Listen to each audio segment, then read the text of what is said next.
नमस्कार विद्यार्थी मित्रांनो, व्हीडीके नॉलेज हब या यूट्यूब चॅनलमध्ये आपलं सर्वांचं स्वागत आहे. जसं की आपल्या सर्वांना माहितीच आहे, सायन्समध्ये कन्सेप्ट क्लिअर ही सिरीज आपण सुरू केलेली आहे. यापूर्वी आपण ह्यूमन डायजेस्टिव्ह सिस्टीम आणि द प्लॅनेट्स हे 2 लेक्चर्स घेतलेले आहेत. तुम्ही ते पाहिले नसतील तर प्लेलिस्टमध्ये जाऊन अवश्य पहा. तर आजचा जो टॉपिक आहे आपला तो आहे ह्यूमन ब्लड सर्क्युलेटरी सिस्टीम म्हणजेच मानवी रक्ताभिसरण संस्था याची माहिती आज आपण पाहणार आहोत. तर चला पाहूया ह्यूमन ब्लड सर्क्युलेटरी सिस्टीम विषयी. तर मानवी रक्ताभिसरण संस्था याच्यामध्ये मुख्यतः हृदय, वेगवेगळ्या प्रकारच्या धमन्या, शिरा यांचा सर्वांचा समावेश असतो. म्हणजेच आपण हार्ट, व्हेन्स अँड आर्टरीज हे आज या ठिकाणी अभ्यासणार आहोत. आता ह्यूमन ब्लड सर्क्युलेटरी सिस्टीम जरी आज आपण पाहत असलो तरी याच्यामध्ये आपणास इतरही सर्क्युलेटरी सिस्टीम विषयी माहिती पाहिजे. जसं की ओपन ब्लड सर्क्युलेटरी सिस्टीम म्हणजे काय, क्लोज्ड ब्लड सर्क्युलेटरी सिस्टीम म्हणजे काय, आपल्यामध्ये कोणती असते, तर या सर्व गोष्टी आज आपण या ठिकाणी पाहणार आहोत. तर चला पाहूया. William Harvey circulatory was an English physician and anatomist. In 1628 he discovered the circulation of the blood. म्हणजेच काय, विलियम हार्वे हे जे शास्त्रज्ञ आहेत यांनी सर्वात आधी मानवी शरीरामध्ये ब्लड सर्क्युलेटरी सिस्टीम म्हणजेच रक्ताभिसरण संस्था कशा पद्धतीने चालते याचा अभ्यास केला आणि याचा शोध लावला. म्हणूनच यांना सर्क्युलेटर किंवा फादर ऑफ एंजिओलॉजी असं म्हटलं जातं. ओके, पुढे. आता मग मगाशी मी तुम्हाला सांगितल्याप्रमाणे सर्क्युलेटरी सिस्टीमचे 2 प्रकार असतात. कोणते? ओपन ब्लड सर्क्युलेटरी सिस्टीम या ठिकाणी तुम्ही पाहू शकता आणि क्लोज सर्क्युलेटरी सिस्टीम. मग आता हे ओपन सर्क्युलेटरी सिस्टीम आणि क्लोज सर्क्युलेटरी सिस्टीम काय आहे? तर ओपन सर्क्युलेटरी सिस्टीम कोणामध्ये असते? तर फायलम, मोलुस्का अँड अँथ्रोपोडा. म्हणजे ह्याच्यामध्ये कोण येतं? आपल्याला माहिती आहे, मोलुस्का आणि अँथ्रोपोडा. अँथ्रोपोडामध्ये वेगवेगळ्या प्रकारचे जीवजंतू येतात, ठीक आहे नाही. त्याच्यानंतर याच्यामध्ये ऑक्टोपस वगैरे याच्यामध्ये येतात. त्याच्यानंतर क्लोज्ड सर्क्युलेटरी सिस्टीम ही कोणामध्ये असते? तर मानवामध्ये. हे माहितीच आहे, मॅमल्स याच्यामध्ये येतात, एव्स येतात, रेप्टाइल्स येतात. हे सर्व क्लोज्ड सर्क्युलेटरी सिस्टीम मध्ये येतात. आता आपण याची माहिती पाहूया. Blood vessels are absent. साहजिकच यांच्यामध्ये ओपन ब्लड सर्क्युलेटरी सिस्टीम आहे, म्हणजेच यांच्यामध्ये काय असतात? ब्लड व्हेसल्स नसतात. आणि ब्लड व्हेसल्स नसतात त्यामुळेच काय होतं, त्यांच्या शरीरामध्ये ऑक्सिजनेटेड आणि डिऑक्सिजनेटेड ब्लड जे आहे ते मिक्स होतं. तसं आपल्या शरीरात होतं का? होत नाही. आपल्या शरीरामध्ये काय आहे? स्वतंत्र अशा आर्टरीज, व्हेन्स आहेत आणि हे सगळं क्लोज्ड सर्क्युलेटरी सिस्टीम मध्ये चालतं. म्हणजेच आपल्या शरीरामध्ये काय होतं? Blood vessels are present and that's why oxygenated and deoxygenated blood not mixed inside our body. Okay, त्याच्यामुळेच आपल्या शरीरामध्ये जे असतं ते आपण त्याला क्लोज्ड सर्क्युलेटरी सिस्टीम असं म्हणतो. आता या ठिकाणी दुसरी एक महत्वाची गोष्ट या ठिकाणी तुम्ही लक्षात ठेवणार आहात की ओपन ब्लड सर्क्युलेटरी सिस्टीम मध्ये जे हे 2 फायलम आहेत, मोलुस्का आणि अँथ्रोपोडा, हे जरी येत असले तरी सुद्धा यातले काही असे एक्सेप्शन आहेत ज्यांच्यामध्ये की ओपन ब्लड सर्क्युलेटरी सिस्टीम नसून त्यांच्यामध्ये सुद्धा काय आहे? क्लोज सर्क्युलेटरी सिस्टीम आहे. मग असे कोणते 2 उदाहरणं आहेत? तर याच्यामध्ये एक्सेप्शन हे 2 आहेत, ऑक्टोपस आणि स्क्वॅड. हे 2 आहेत जे की फायलम मोलुस्का मधून आहेत, मात्र त्यांच्यामध्ये आपल्याला क्लोज्ड सर्क्युलेटरी सिस्टीम पाहावयास मिळते. ओके, आलं लक्षात? चला तर मग आता. तर मग components of human circulatory system कोणकोणते कॉम्पोनंट आहेत? आपल्याला माहिती आहे की सर्क्युलेटरी सिस्टीम मध्ये काय काय असणार आहे? हार्ट असणार आहे, वेगवेगळ्या प्रकारच्या ब्लड व्हेसल्स असणार. ठीक आहे, तर आता यांचा अभ्यास करू. Heart. Human heart is 4 chambers, namely 2 ventricles and 2 atria किंवा ऑरिकल्स सुद्धा त्याला म्हणतात. The average male heart weight around 280 to 360 grams. आता बघा, काही पुस्तकामध्ये 280 to 340 ग्राम्स सुद्धा दिलेलं आहे, जसं की एनसीईआरटी मध्ये तसंच दिलेलं आहे. मात्र आपल्या स्टेट बोर्ड मध्ये 360 ग्राम्स असं दिलेलं आहे. The heart pumps around 5.7 litres of blood in a day through out the body. आपल्या टोटल बॉडीमध्ये एका दिवसामध्ये जवळजवळ आपलं जे हार्ट आहे ते 5.7 लिटर एवढं ब्लड काय करत असतं? पंप करत असतं. त्याच्यानंतर धमनी म्हणजे काय? ज्या वेळेस समजा कोणी, तुम्ही पाहिलं असेल वेगवेगळ्या पिक्चर मध्ये वगैरे, काय हिरोईन काय करते, स्वतःची शिर कापून घेते असं आपण म्हणूया, आहे की नाही. तर ती ऍक्च्युली शिर असते का, नाही, ती काय असते, अर्टरी असते किंवा धमनी असते. कारण काय, धमनीमध्ये काय असतात, हे समजा धमनी आहे, ठीक आहे, याच्यामध्ये वॉल्स नसतात. वॉल्स म्हणजे काय, थोडक्यात झडपा नसतात, याचं हे अशा झडपा नसतात, ठीक आहे. आणि हे समजा हे दुसरी एक काढूया, तर ह्याच्यामध्ये तुम्हाला इथं काहीच या पाईप मध्ये दिसणार नाही. या पाईप मध्ये अशा वॉल्स किंवा हे असे झडपा असतात. मग काय होणार आहे, जे ब्लड असतं, ब्लडचा फ्लो जो असतो तो या झडपांमुळे अडवला जातो किंवा थांबवला जातो. त्याच्यामुळे याच्यामध्ये प्रेशर कमी असतं. मग ह्या काय असतात, तर ह्या व्हेन्स असतात. ओके, त्याच्यामध्ये झडपा असतात त्या असतात व्हेन्स. आणि ज्या आर्टरी असतात याच्यामध्ये कसल्याही प्रकारच्या झडपा नसतात. म्हणून जर का कट केलं तर लगेच याच्याद्वारे ब्लड निघून जातं किंवा त्या ठिकाणी जो पेशंट आहे तो त्या ठिकाणी डेथ सुद्धा होण्याची त्याची शक्यता असते.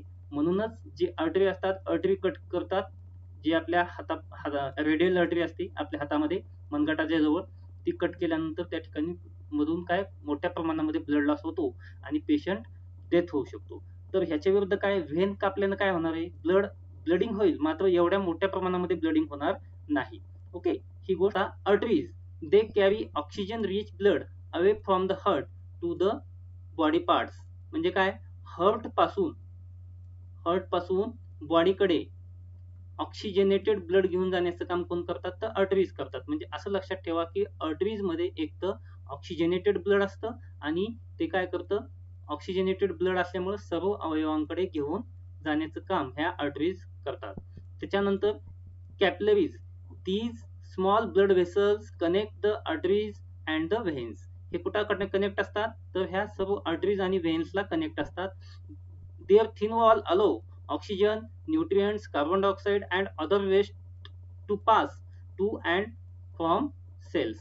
pass to and to from cells. म्हणजे हे जे सगळं वेस्ट आहे किंवा न्यूट्रिएंट्स आहेत, हे सगळं पास करण्याचं काम किंवा पुरवण्याचं काम या कॅपिलरीज जे आहेत त्या आर्टरीज आणि व्हेन्सला करतात. त्याच्यानंतर आहे व्हेन्स. आता veins, these are blood vessels that take blood back to the heart. बघा या ठिकाणी आपण पाहिलं होतं, आर्टरीज काय करतात, तर हार्ट पासून काय करतात, बॉडी पार्ट कडे घेऊन जातात. कसलं, ऑक्सिजनेटेड ब्लड. आणि हे बॉडीनं वापरलेलं त्यातलं ऑक्सिजन वापरल्यानंतर मग काय त्यात मिक्स होणार आहे, त्या ठिकाणी कार्बन डायऑक्साईड राहणार आहे. मग कार्बन डायऑक्साईड युक्त असलेलं ब्लड, ज्याला आपण डिऑक्सिजनेटेड ब्लड म्हणतो, ते बॉडी पार्ट मग काय करतात, बॉडी पार्ट पासून पुन्हा हार्ट कडे घेऊन जाण्याचं काम कोण करतात, तर व्हेन्स करतात. These are blood vessel that take blood back to the heart. The superior vena cava is the large vein that brings blood from the head and arms to the heart. आता हे superior vena cava आणि the inferior vena cava brings blood from the abdomen and legs to the heart. आता या ठिकाणी तुम्हाला एक छोटी figure काढून दाखवतो म्हणजे तुमच्या आणखीन हे लक्षात येईल. समजा हे आपलं शरीर आहे, ओके, हे या ठिकाणी आपलं हार्ट आहे, ठीक आहे. आता मग जो छातीच्या वरचा भाग आहे, छातीचा वरचा भाग, ह्याला काय, या ठिकाणी हे आर्टरीज आहेत समजा, ठीक आहे. मग आर्टरीज काय करणार आहेत, आर्टरीजचं काय काम असतं, त्याच्यामध्ये ऑक्सिजनेटेड ब्लड असतं, ठीक आहे नाही. मग हे ऑक्सिजनेटेड ब्लड आपल्या सर्व ऑर्गन्सला, सर्व आपल्या शरीराच्या अवयवांना पोहोचवण्याचं काम कोण करतं, तर आर्टरीज करतात. का करतात, कारण की हे ऑक्सिजनेटेड ब्लड घेऊन जातात. ओके, समजलं. म्हणजे हृदयापासून शरीराच्या सर्व भागांकडे किंवा शरीराच्या सर्व अवयवांकडे घेऊन जाण्याचं काम, ब्लड घेऊन जाण्याचं काम हे आर्टरीज करतात. आता मग आपल्या शरीराला ह्या ब्लडची आवश्यकता असते, ते कसलं आवश्यक आहे, तर ते ऑक्सिजन असलेलं ब्लड आवश्यक आहे आपल्या वेगवेगळ्या अवयवांना.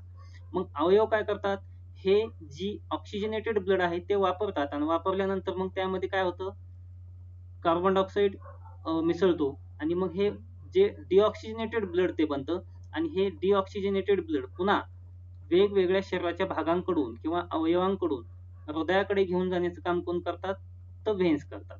म्हणजे आर्टरीचं काम काय आहे आणि व्हेन्सचं काय काम आहे हे या ठिकाणी तुम्हाला समजलं असेल. आता याच्यामध्ये इन्फेरियर व्हेना कावा आणि सुपेरियर व्हेना कावा अशा एक दोन कन्सेप्ट तुम्हाला या ठिकाणी पाहावयास मिळतात. हे समजा आपलं हृदय आहे, ठीक आहे. आता ह्या हृदयामध्ये दोन मोठ्या व्हेन्स असतात. मग व्हेन म्हणजेच काय, तर ते डिऑक्सिजनेटेड ब्लड घेऊन जातात. मग ह्या व्हेन्स मध्ये दोन व्हेन असतात, एक असते सुपेरियर व्हेना कावा आणि एक असते इन्फेरियर व्हेना कावा. सुपेरियर म्हणजे वरच्या बाजूची आणि इन्फेरियर म्हणजे खालच्या बाजूची. मग आता या ठिकाणी तुम्ही पाहिलं असेल, सुपेरियर व्हेना कावा is the large vein that brings blood from the head and arms. म्हणजे छातीच्या वरचा जो भाग आहे, इथल्या जो भाग आहे, ह्या सर्व अवयवांचं ब्लड घेऊन हृदयामध्ये ढकलण्याचं काम किंवा हृदयामध्ये सोडण्याचं काम हे सुपेरियर व्हेना कावा व्हेन करते. आणि जी खालची आहे हे इन्फेरियर व्हेना कावा. मग हा जो आपला खालचा भाग आहे छातीच्या, मग ह्याच्यामध्ये हे सर्व लेग्स असतील, ऍब्डोमिन असतील, या ठिकाणच्या अवयवाकडून वापरलेलं ब्लड जे आहे डिऑक्सिजनेटेड, ते हृदयामध्ये नेण्याचं काम हे इन्फेरियर व्हेना कावाच्या माध्यमातून केलं जातं. म्हणजे सुपेरियर म्हटलं की वरच्या साईडचे सर्व आणि इन्फेरियर म्हटलं की खालच्या भागाकडून आलेलं ब्लड हे हृदयामध्ये सोडण्याचं काम किंवा हृदयामध्ये फिल्टरसाठी आणण्याचं काम ह्या दोन ज्या व्हेन्स आहेत यांच्या माध्यमातून केलं जातं. ओके, चला हे तुमच्या लक्षात आलं असेल. आर्टरीज म्हणजे काय, ठीक आहे, व्हेन्स म्हणजे काय, सुपेरियर व्हेना कावा व्हेन काय आहे आणि इन्फेरियर व्हेना कावा व्हेन काय आहे. ठीक आहे, नेक्स्ट आता काही फॅक्ट्स आहेत बघा. Pulmonary artery carries deoxygenated blood from the right side of the heart to the lungs. आता पल्मोनरी आर्टरी, मगाशी मी काय सांगितलं तुम्हाला, आर्टरीज जे असतात त्या काय करतात तर ऑक्सिजनेटेड ब्लड घेऊन जातात. मात्र याला एक्सेप्शन ही पल्मोनरी आर्टरी आहे जी की डिऑक्सिजनेटेड ब्लड घेऊन जाते. ठीक आहे, त्याच्यानंतर pulmonary when. Pulmonary veins are veins that transfer oxygenated blood from the lungs to the heart. आता मगाशीच आपण पाहिलं की व्हेन्स काय करतात तर डिऑक्सिजनेटेड ब्लड कॅरी करतात. मात्र ही पल्मोनरी व्हेन ही अशी व्हेन आहे जी की ऑक्सिजनेटेड ब्लड घेऊन जाते.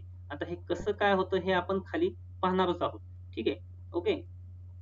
आता arteries deeply situated in body, खूप आतमध्ये असतात. वॉल्स अब्सेंट, याच्यामध्ये वॉल्स अब्सेंट असतात, आपण पाहिलेलंच आहे. ब्लड वॉल्स म्हणजे काय, हा समजा आर्टरी किंवा हा पाईपाचा टाईप आणि याच्यामध्ये झडपा नसतात. ठीक आहे. Blood pressure is more than व्हेन्स that is 100 mmHg. म्हणजेच व्हेन्सच्या तुलनेमध्ये याच्यामध्ये ब्लड प्रेशर जास्त असतं. आता व्हेन्स सुपरफिशियली सिच्युएटेड, हे कशा असतात तर सुपरफिशियली म्हणजे याच्या तुलनेमध्ये वरती असतात. त्याच्यानंतर वॉल्स प्रेझेंट, तर याच्यामध्ये मात्र काय असतात, याच्या पाईपमध्ये किंवा याच्यामध्ये हे अशा तुम्हाला झडपा पाहायला मिळतात. अँड बीपी इज लो, म्हणजे याच्या तुलनेमध्ये याच्यातलं जे प्रेशर असतं, ब्लड प्रेशर असतं, ते कसं असतं, कमी असतं. 10 to 20 mmHg एवढं असतं. आता हे आपण पाहिलं. सिक्वेन्स अकॉर्डिंग टू बीपी, आता म्हणजे ब्लड प्रेशर कसं त्यांच्यामध्ये किती प्रमाणामध्ये आहे त्याच्यानुसार त्याचा सिक्वेन्स हा आयोगानं प्रश्न विचारून झालेला आहे. एमपीएससीनं हा प्रश्न विचारलेला होता की खाली दिलेल्या हे व्हेन्स, कॅपिलरीज आणि आर्टरीज यांचा त्यांच्या ब्लड प्रेशर नुसार त्यांचा वाढत्या क्रमाने सिक्वेन्स लावा. तर मग या ठिकाणी सिक्वेन्स मध्ये आपल्याला पाहायला मिळेल की या ठिकाणी व्हेन्स मध्ये सर्वात कमी ब्लड प्रेशर असतं, त्याच्यानंतर कॅपिलरीज मध्ये असतं आणि सर्वात जास्त आर्टरीज मध्ये असतं. बघा, आपल्याला जर असं पाहिलं तर आपल्याला असं लक्षात येईल की कॅपिलरीज ह्या सर्वात छोट्या असतात, म्हणून आपल्याला वाटेल की याचं ब्लड प्रेशर सर्वात कमी असतं. मात्र तसं नसतं, तर व्हेन्स पेक्षा कॅपिलरीज मधलं ब्लड प्रेशर हे जास्त असतं. त्याच्यामुळे याचा सिक्वेन्स लक्षात ठेवा. सर्वात कमी व्हेन्स, त्याच्यानंतर कॅपिलरीज आणि त्याच्यानंतर arteries. Sequence according to thickness. आता थिकनेस म्हणजे काय, साहजिकच आहे, त्यांच्या जाडीनुसार त्याच्यामध्ये थिकनेस काय आहे तर कॅपिलरीज ही सर्वात लहान, त्याच्यानंतर व्हेन्स आणि त्याच्यानंतर आर्टरीज. हा वरचा सिक्वेन्स तुम्ही लक्षात ठेवणं अपेक्षित आहे. आता एंजिओलॉजी, याला एंजिओलॉजी म्हणजे काय तर स्टडी ऑफ ब्लड व्हेसल्स. ज्या वेगवेगळ्या ब्लड व्हेसल्स आहेत त्यांचा अभ्यास म्हणजे एंजिओलॉजी. आता या ठिकाणी आधी हे आपण फिगर पाहून घेऊया म्हणजे तुमच्या जर आणखीन लक्षात येईल. बघा, ह्युमन हार्ट हे कसं असतं तर 4 कप्प्यांमध्ये विभागलेलं असतं, म्हणजे 4 चेंबर्स मध्ये. हे आहे राईट ऑट्रियम किंवा ऑरिकल सुद्धा म्हणतात याला, left atrium, right ventricle, left ventricle. आता ह्या ठिकाणी तुम्ही पाहू शकता की हे जे तुम्हाला दाखवलेलं आहे ब्ल्यू म्हणजेच काय, हे कसं आहे डिऑक्सिजनेटेड ब्लड आहे, म्हणजे हे अशुद्ध रक्त आपण ज्याला म्हणतो ते आहे. मग हे कोणत्या भागात असतं आपल्या तर नेहमी लक्षात ठेवा, हे आपल्या राईट साईडच्या भागामध्ये असतो. ठीक आहे. हा, आणि जी लेफ्ट साइड आहे तिकडे कसं असतं, ऑक्सिजनेटेड ब्लड असतं. हे पण खूप महत्वाचं आहे, लक्षात ठेवा. लेफ्ट साइडला ऑक्सिजनेटेड अँड राईट साइडला डिऑक्सिजनेटेड. ठीक आहे. आता ह्या फिगर पेक्षा मी तुम्हाला खाली आणखीन व्यवस्थित फिगर काढून दाखवेल, म्हणजे तुम्हाला व्यवस्थित लक्षात येईल की कशा पद्धतीने आपल्या हृदयाची रचना असते आणि ब्लड सर्क्युलेशन कशा पद्धतीने होतं. ठीक आहे. हे पाहू आपण. Septum muscles divide heart into 4 chambers. बघा, जे ह्याला पर्टिक्युलर नाव आहे त्याच्यामुळे महत्वाचं आहे. सेप्टम मसल्स हे जी 4 ह्याच्या चेंबर मध्ये विभागणी करतं, हे ह्याच्यामध्ये जे असणारे मसल्स आहेत त्यांचं नाव काय आहे, septum muscles. Left ventricle is largest and strongest chamber of human heart. हे बघा, हे जी लेफ्ट वेंट्रिकल आहे हे कसं आहे, लार्जेस्ट आणि स्ट्रॉंगेस्ट चेंबर आहे आपल्या हार्ट मधलं. लक्षात ठेवा, left ventricle is largest and strongest chamber of human heart. Left atrium and left ventricle oxygenated blood. आताच मी तुम्हाला सांगितलं की लेफ्ट साइडचं ऑट्रियम आणि लेफ्ट साइडचं वेंट्रिकल याच्यामध्ये काय आहे, हे लाल भाग आहे म्हणजे त्याच्यामध्ये काय आहे, ऑक्सिजनेटेड ब्लड असतं. नेहमी लक्षात ठेवा, डाव्या साइडला ऑक्सिजनेटेड आणि उजव्या साइडला डिऑक्सिजनेटेड, असं लक्षात ठेवा. आणि right atrium and right ventricle deoxygenated blood. Aorta artery, aorta artery जी असते ती या ठिकाणी अऑर्टा आर्टरी हे बघा, हे जे आहे ती अऑर्टा आर्टरी आहे. म्हणजे हे लेफ्ट वेंट्रिकल मधून जे ऑक्सिजनेटेड ब्लड आहे घेऊन जाणारी जी आर्टरी आहे ही अशी, त्याला अऑर्टा आर्टरी असं म्हणतात. आणि ही प्युअर ब्लड किंवा ऑक्सिजनेटेड ब्लड घेऊन जाणारी लार्जेस्ट आर्टरी आहे. बघा, हे जी ऑक्सिजनेटेड ब्लड आहे आणि याच्यातून घेऊन जाणारी ही लार्जेस्ट आर्टरी आहे. कोणती, अऑर्टा आर्टरी. त्याच्यानंतर इन्फेरियर वेना कावा, हे आपण वरती पाहिलं होतं मगाशीच की इन्फेरियर म्हणजे शरीराच्या खालच्या भागाकडून घेऊन जाणारं ब्लड, म्हणजे बॉडीच्या वेगवेगळ्या पार्ट्स कडून हृदयाकडे घेऊन जाणारी जी व्हेन आहे इन्फेरियर व्हेना कावा, ती काय आहे, लार्जेस्ट व्हेन आहे. ती डिऑक्सिजनेटेड ब्लड घेऊन जाते. 1 cardiac blood circulation occurs in 0.8 second. यालाच आपण कार्डियक सायकल असं म्हणतो. तर तिचा पिरियड किती आहे, 0.8 सेकंद मध्ये एक कार्डियक सायकल अशी पूर्ण होते. ओके.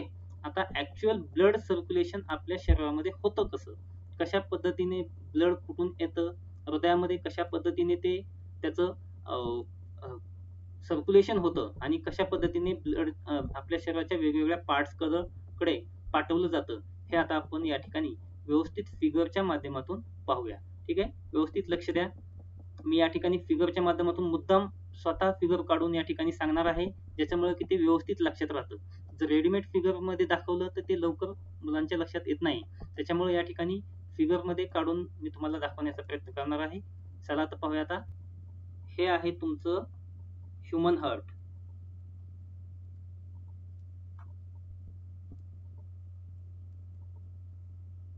ओके. हे 4 चेंबर्स मध्ये डिवाइड झालेलं असतं. ठीक आहे. आता याच्यामध्ये हे 4 चेंबर्स झाले, मग याची विभागणी कशी होईल, हे आहे राईट साइड. आता हे माऊसनं मी काढतोय त्यामुळे थोडा प्रॉब्लेम येतोय. राईट साइड हे आहे auricle, right auricle, right ventricle, हे आहे लेफ्ट ऑरिकल किंवा ऑट्रियम सुद्धा त्याला म्हणतात, हे लेफ्ट वेंट्रिकल. ओके. हे 4 च्या मध्ये विभागणी झालेली आहे. आता मग मगाशी आपण पाहिलं की जे लेफ्ट साइड असते त्याच्यामध्ये कसल्या पद्धतीचं ब्लड असतं, सांगा बरं. हा, राईट. तर हे लेफ्ट साइड मध्ये ऑक्सिजनेटेड ब्लड असतं. ओके, म्हणजे ही मी रेडनं दाखवतोय, हे ऑक्सिजनेटेड ब्लड असतं. ओके. आणि जे राईट साइड असते त्याच्यामध्ये कसल्या प्रकारचं ब्लड असतं, डिऑक्सिजनेटेड ब्लड असतं. म्हणजेच कसलं असतं, त्याच्यामध्ये की कार्बन डायऑक्साईडचं प्रमाण जास्त असतं, त्याला आपण डिऑक्सिजनेटेड ब्लड म्हणतो. ओके, हे तो गोष्ट तुमच्या लक्षात आली असेल. आता याच्यामध्ये महत्वाचं काय आहे की ज्या वेळेस हे सुपेरियर व्हेना कावा म्हणजे वरच्या साईडची व्हेन आणि इन्फेरियर व्हेना कावा हे काय आहेत, व्हेन्स आहेत. ओके, ही इन्फेरियर आणि ही सुपेरियर. सुपेरियर व्हेना कावा आणि इन्फेरियर व्हेना कावा ह्या दोन व्हेन्स आहेत. मग व्हेन्स कसल्या पद्धतीचं ब्लड घेऊन जातात तो, तर त्या डिऑक्सिजनेटेड ब्लड म्हणजे अशुद्ध रक्त घेऊन जातात. कुठून घेऊन जातात, तर मगाशी मी तुम्हाला सांगितलं होतं की छातीच्या वरच्या साईड कडून येणाऱ्या जे विविध आपले ऑर्गन्स आहेत त्या ऑर्गन कडून, म्हणजे हेड असेल किंवा आपले चेस्ट असेल, ह्याच्यामधून येणारं सुपेरियर व्हेना कावा हे जे अवयव आहेत ह्या अवयवामधून येणारं डिऑक्सिजनेटेड ब्लड सुपेरियर व्हेना कावा कलेक्ट करून हे कुठं सोडते, राईट ऑरिकल मध्ये आणून सोडते.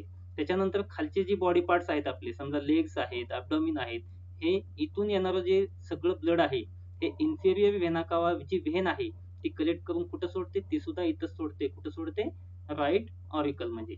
म्हणजे या ठिकाणी एक गोष्ट लक्षात घ्या की आपल्या हृदयामध्ये सर्वात आधी जे ब्लड एंट्री करतं ते कुठून करतं, ह्या सुपेरियर आणि इन्फेरियर व्हेना कावाच्या माध्यमातून कोणत्या भागामध्ये करतं, तर राईट ऑट्रियम किंवा राईट ऑरिकल या भागामध्ये करतं. हे लक्षात ठेवा की सर्वात आधी ब्लड आपल्या हृदयामध्ये कुठे येतं, तर राईट ऑरिकल मध्ये येतं. ठीक आहे, आता इथं आलं, इथून पुढे आता बघा काय होते. आता हे ब्लड या ठिकाणी आल्यानंतर हे भरल्यानंतर काय होतं, हे मग खाली गेलं पाहिजे. मग या ठिकाणी एक वॉल असते, वॉल म्हणजे झडप.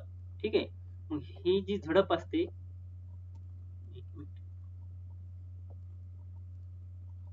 हा, हिला म्हणतात ट्रायकस्पिड वॉल. कोणती वॉल, ट्रायकस्पिड, असं लक्षात ठेवा. ओके, तर राईट ऑरिकल आणि राईट व्हेंट्रिकल ह्या दोघांच्या दरम्यान जी झडप असते किंवा जी वॉल असते तिला ट्रायकस्पिड वॉल्स असं म्हणतात. परीक्षेमध्ये सरळ सरळ विचारतात कुठं असते, तर ट्रायकस्पिड वॉल हे कुठं असते, तर राईट ऑरिकल आणि राईट व्हेंट्रिकल यांच्या दरम्यान ही असते. हे लक्षात ठेवा तुम्ही. ठीक आहे, आता मग काय होतं, हे ब्लड जे आहे हे कसलं आहे, डिऑक्सिजनेटेड आहे. म्हणजेच ज्याच्यामध्ये की खूप मोठ्या प्रमाणामध्ये काय असतं, कार्बन डायऑक्साईड असतो. मग हे ब्लड हे पुन्हा कुठं जातं, ट्रायकस्पिड वॉल ओपन होते, कॉन्ट्रॅक्शन आणि त्याचं रिलॅक्सेशन होत असतं. मग हे भरल्यानंतर ते पुन्हा कॉन्ट्रॅक्ट होते आणि ते कॉन्ट्रॅक्ट होऊन मग काय होतं, ते हे इथलं ब्लड खाली येतं, कुठं, राईट व्हेंट्रिकल मध्ये येतं. मग हे राईट व्हेंट्रिकल मध्ये आलेलं ब्लड काय होतं, मग पुन्हा हे इथं पुन्हा आणखीन एक वॉल असते. या ठिकाणी पुन्हा एक अशी वॉल असते, म्हणजेच झडप असते, ज्याला आपण सेमी लुनार वॉल्स असं म्हणतात. कोणती वॉल, सेमी लुनार. लक्षात घ्या, आधी कोणती होती, ट्रायकस्पिड वॉल होती. कुठं, राईट ऑरिकल आणि राईट व्हेंट्रिकलच्या दरम्यान. आणि याच्या राईट व्हेंट्रिकलच्या खाली त्याच्यानंतर कोणती असते, सेमी लुनार वॉल असते. ही झडप काय करते, ही पल्मोनरी जी आपली आर्टरी असते याला अटॅच असते. कुठं अटॅच असते, पल्मोनरी आर्टरी. मी हे या ठिकाणी पल्मोनरी आर्टरी काढलेली आहे. म्हणजेच राईट ऑट्रियम मधून आलेलं ब्लड राईट व्हेंट्रिकल मध्ये येतं, राईट व्हेंट्रिकल मधून ते पुन्हा आर्टरी आहे. ठीक आहे, मग ह्या पल्मोनरी आर्टरी, आता हे ब्लड कसं आहे, इथपर्यंत हे डिऑक्सिजनेटेड ब्लडच आहे, लक्षात घ्या.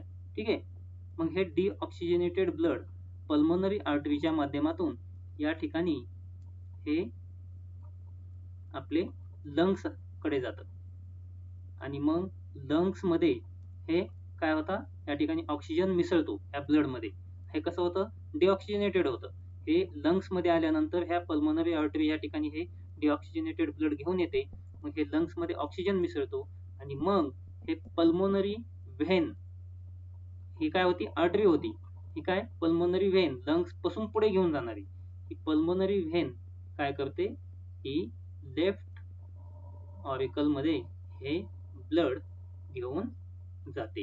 आता हे ब्लड कसलं असणार आहे, ऑक्सिजनेटेड ब्लड आहे की नाही. इथून पुढे काय झालं, हे ऑक्सिजनेटेड ब्लड झालं. म्हणजे लंग्स मध्ये ते ऑक्सिजन मिसळून मग नंतर ते ऑक्सिजनेटेड ब्लड होतं. अशा पद्धतीने ही ब्लड सर्क्युलेशनची प्रक्रिया इथपर्यंत लेफ्ट ऑरिकल मध्ये येतं. आता लेफ्ट ऑरिकल मध्ये पुन्हा काय होतं, पुन्हा या ठिकाणी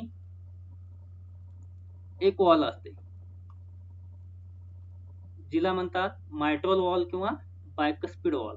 ओके, तर हे भरल्यानंतर हे चेंबर भरल्यानंतर हे लेफ्ट ऑरिकल भरल्यानंतर ही ओपन होते आणि मग ह्या बायकस्पिड किंवा मायट्रल वॉलच्या माध्यमातून हे कुठं जातं, खाली जातं. खाली म्हणजेच हे लेफ्ट वेंट्रिकल मध्ये एंट्री करतं. हे कसलं ब्लड आहे, ऑक्सिजनेटेड ब्लड आहे. मग हे या ठिकाणी एंट्री करतं आणि मग हे भरल्यानंतर किंवा ह्या ठिकाणी आल्यानंतर या ठिकाणी हे जास्त ते अॉर्टा असतो, अॉर्टा आर्टरी, आणि हे अॉर्टा आर्टरीच्या माध्यमातून हे मग बाहेर म्हणजे सर्व अवयवांकडे पाठवलं जातं. तर ह्या ठिकाणी दाखवतो. तर हा काय आहे, अॉर्टा. मगाशी आपण पाहिलं होतं की लार्जेस्ट आर्टरी इज अॉर्टा आर्टरी, की नाही. तर ही जी असते ती या ठिकाणी असते. मग हे सर्व आपल्या बॉडी पार्टकडे ऑक्सिजनेटेड ब्लड ऑक्सिजनेटेड ब्लड घेऊन जाण्याचं काम ही अॉर्टा आर्टरी करते. ठीक आहे, अशा पद्धतीने. तर अशा पद्धतीने ही पूर्ण प्रक्रिया तुमच्या लक्षात आली असेल. आता हीच सगळी पद्धत मी तुम्हाला या ठिकाणी दाखवली असती तर ते व्यवस्थित समजलं नसतं. मात्र मी या ठिकाणी एक एक तुम्हाला त्यातला पार्ट काढून दाखवण्याचा प्रयत्न केलेला आहे. आता हीच प्रोसेस या ठिकाणी पुन्हा एकदा समजून घेऊया. बघा, सुरुवातीला काय होतं, व्हेन्स. म्हणजेच मी तुम्हाला या ठिकाणी सांगितलं होतं, ह्या जी व्हेन्स आहेत खालच्या साईड कडून येणारे इन्फेरियर, वरच्या साईड कडून येणारी सुपेरियर. तर इन्फेरियर आणि सुपेरियर व्हेन्स काय करतात, डिऑक्सिजनेटेड ब्लड घेऊन येतात. कुठं सोडतात, राईट ऑरिकल मध्ये. हे या ठिकाणी सोडतात. मग राईट ऑरिकल मधून काय होतं, या ठिकाणी ट्रायकस्पिड वॉल असते. ह्या ट्रायकस्पिड वॉल ओपन होऊन कुठं जातं, राईट वेंट्रिकल मध्ये जातं. या ठिकाणी राईट वेंट्रिकल मध्ये जातं. नंतर सेमिलुनार वॉल असते या ठिकाणी. हे सेमिलुनार वॉल. त्याच्यानंतर मग त्याच्या माध्यमातून कुठे जातं, पल्मोनरी आर्टरी मध्ये जातं. हे पल्मोनरी आर्टरी इथपर्यंत, लंग्स पर्यंत. मग ही सेमिलुनार वॉल पासून हे डिऑक्सिजनेटेड ब्लड घेऊन जाण्याचं काम हे पल्मोनरी आर्टरी करते. कुठे, लंग्स मध्ये हे डिऑक्सिजनेटेड ब्लड घेऊन जाते. मग लंग्स मध्ये त्या ठिकाणी ऑक्सिजन मिसळून काय होतं, ते ऑक्सिजनेटेड होतं ब्लड. मग ऑक्सिजन मिसळल्यामुळे ते शुद्ध होतं आणि मग ते पुन्हा लंग्स पासून पल्मोनरी व्हेन घेऊन जाते कुठं, लेफ्ट ऑरिकल मध्ये. आणि लेफ्ट ऑरिकल मधून पुन्हा खाली येतं लेफ्ट वेंट्रिकल मध्ये. आणि ह्या दोघांच्या मधात या ठिकाणी काय असते, तर बायकस्पिड वॉल किंवा मायट्रल वॉल असते. ठीक आहे, हे या ठिकाणी बायकस्पिड वॉल. तर हे तुम्हाला कोणती वॉल कुठं असते, ह्या दोन वॉल महत्वाच्या आहेत. ट्रायकस्पिड कुठं, राईट ऑरिकल आणि राईट वेंट्रिकल. आणि हे लेफ्ट ऑरिकल आणि लेफ्ट वेंट्रिकलच्या मध्ये बायकस्पिड किंवा तिला मायट्रल वॉल सुद्धा म्हणतात. तर असं तुम्ही लक्षात ठेवा. आणि त्याच्यानंतर मग हे अॉर्टा, जी मोठी आर्टरी आहे, त्याच्या माध्यमातून पुन्हा ऑर्गनकडे घेऊन जाण्याचं काम होतं. म्हणजे ही अशा पद्धतीने ही ब्लड सर्क्युलेशनची प्रोसेस कंटिन्यू आपल्या शरीरामध्ये चालत असते. बायकस्पिड मायट्रल वॉल म्हणजेच बायकस्पिड म्हणजेच mitral valve present between left atrium and left ventricle. हे आपण पाहिलंय की लेफ्ट ऑट्रियम आणि लेफ्ट वेंट्रिकलच्या दरम्यान बायकस्पिड असते. या ठिकाणी मी तुम्हाला सांगितलं होतं की लेफ्ट ऑट्रियम आणि लेफ्ट वेंट्रिकलच्या मध्ये बायकस्पिड आणि राईट ऑट्रियम आणि राईट वेंट्रिकलच्या दरम्यान ट्रायकस्पिड. ठीक आहे, हा, tricuspid valve is present between right atrium and right ventricle. Medulla oblongata is in brain control heart beat. तर आपल्या ब्रेन मध्ये असणारा जो मेडुला ऑब्लॉंगाटा किंवा ब्रेनचा पार्ट असणारा जो मेडुला ऑब्लॉंगाटा आहे, तो काय करतो, हार्टबीटचं कंट्रोल करतो. आता the world's human to human heart transplant was performed by South African cardiac surgeon Christiaan Barnard. Christiaan Barnard यांनी सर्वात आधी काय केली होती, हार्ट ट्रान्सप्लांटची सर्जरी त्यांनी सर्वात आधी केलेली होती. Blue baby syndrome, cardiac disease found in baby from the birth. म्हणजे जन्मताच किंवा ज्यावेळेस मूल जन्मतं त्यावेळेस तुम्ही ऐकलं असेल की काही मुलांच्या हृदयामध्ये छिद्र असतं. म्हणजे काय असतं, तर त्यांच्या जी हर्ट आहे त्या हर्ट मध्ये होल असतं, जे हे समजा हे आपण पाहिलं चेंबर्स असतात. मग हे या ठिकाणी काय होतं, छिद्र असतं. त्याच्यामुळे काय होतं की डिऑक्सिजनेटेड ब्लड आलेलं आणि ऑक्सिजनेटेड ब्लड हे मिक्सअप होतं. त्याच्यामुळे त्याच्या शरीरामध्ये काय होतं, डिऑक्सिजनेटेड ब्लड जे आहे ते सर्व अवयवांमध्ये पसरतं आणि त्याच्यामुळे डिऑक्सिजनेटेड ब्लड पसरल्यामुळं किंवा त्याच्या ऑर्गन मध्ये जास्त मोठ्या प्रमाणामध्ये पसरल्यामुळं त्याचा जी कलर आहे तो ब्ल्यू होतो, म्हणूनच त्याला ब्ल्यू बेबी सिंड्रोम असं म्हणतात. The normal resting adult human heart rate is 60 to 100 BPM. ठीक आहे, बीट पर मिनिट असं आहे ते. BPM म्हणजे बीट पर मिनिट, म्हणजेच in general 72 beat per minute असतं. ठीक आहे. Tachycardia is a fast heart rate defined as above 100 beat per minute at rest. म्हणजे जर आपण रेस्ट किंवा आराम करत असताना सुद्धा जर आपला हार्ट रेट जो आहे तो 100 BPMच्या पुढे असेल, बीट पर मिनिटच्या पुढे असेल, तर त्याला आपण टकीकार्डिया असं म्हणतो. म्हणजे बीट पर मिनिट. आता बघा, जर तुम्ही पाहिलं आपलं जे हृदय असतं ते त्याचं जे बीट असतं ते किती असतं, ते पर मिनिट 72 असतं. म्हणजे एका मिनिटामध्ये ते जनरली 72 ठोके त्याचे होतात. मात्र कधी कधी काय होतं की आपण अगदी म्हणजे आराम करत असताना सुद्धा जर त्याच्यामध्ये जर आपले ठोके, हृदयाचे ठोके वाढत असतील आणि ते जर 100 BPMच्या पुढे जात असतील, तर त्याला आपण टकीकार्डिया ही टर्म दिलेली आहे. त्याच्यानंतर ब्रॅडिकार्डिया. ब्रॅडिकार्डिया म्हणजे काय, तर ज्यावेळेस हे जे हृदयाचे ठोके असतात ते म्हणजे नॉर्मल कंडिशन मध्ये सुद्धा ज्यावेळेस 60 BPM पेक्षा कमी होतात, म्हणजे हृदयाचे ठोके 60 पेक्षाही कमी पडायला लागतात, त्यावेळेस त्याला ब्रॅडिकार्डिया असं म्हणतात. Thyroxine and adrenaline hormones control the heartbeat. तर हार्टबीट मगाशी आपण पाहिलं मेडुला ऑब्लॉंगोटा त्याला कंट्रोल करतो, आणि हे हार्मोन्स सुद्धा त्याच्यामध्ये त्याला मदत करतात. कोणते? थायरॉक्सिन आणि adrenaline. Blood pressure number of less than 120/80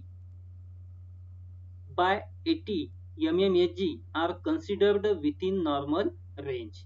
आता बघा, जो बीपी आपण म्हणतो, ब्लड प्रेशर, ते जनरली कसं लिहितात, तर 120/80 ठीक आहे असं लिहितात. म्हणजे याचा अर्थ काय, वरचं जे असतं ते सिस्टॉलिक म्हणतात त्याला, आणि खालच्याला डायस्टॉलिक असं म्हणतात. तर नॉर्मली आपला जो बीपी असतो तो 120/80 mmHg या युनिट मध्ये ते मोजतात आणि एवढा असतो. Blood pressure is measured in unit of millimeter of mercury. हे mmHg म्हणजेच काय, millimeter of mercury. Blood pressure is measured with an instrument called sphygmomanometer. तर त्याला स्फिग्नोमॅनोमीटर तुम्ही पाहिलं असेल, डॉक्टरकडे गेल्यानंतर डॉक्टर आपल्या दंडाला जो स्कार्फ लावतात आणि त्या स्कार्फच्या माध्यमातून ते मर्क्युरी मध्ये प्रेशर क्रिएट करून ते आपला बीपी तपासतात. ते ॲपॅरेटस जे आहे त्याला स्फिग्नोमॅनोमीटर असं म्हणतात. तर अशा पद्धतीने ही ब्लड सर्क्युलेशन टोटल तुम्ही व्यवस्थित या ठिकाणी अभ्यासलेली आहे. याच्यामध्ये महत्त्वाच्या सर्व बाबी मी कव्हर करण्याचा प्रयत्न केलेला आहे. आजचं हे लेक्चर तुम्हाला निश्चितच आवडलेलं असेल. For more lectures and video subscribe my VDK knowledge hub YouTube channel. मित्रांनो, इथून पुढे येणारे आणखीन जे काही व्हिडिओज असतील त्यांचं नोटिफिकेशन मिळणं तुम्हाला आवश्यक असतं. त्याच्याकरता चॅनलला सबस्क्राईब करायला विसरू नका. So thanks for watching.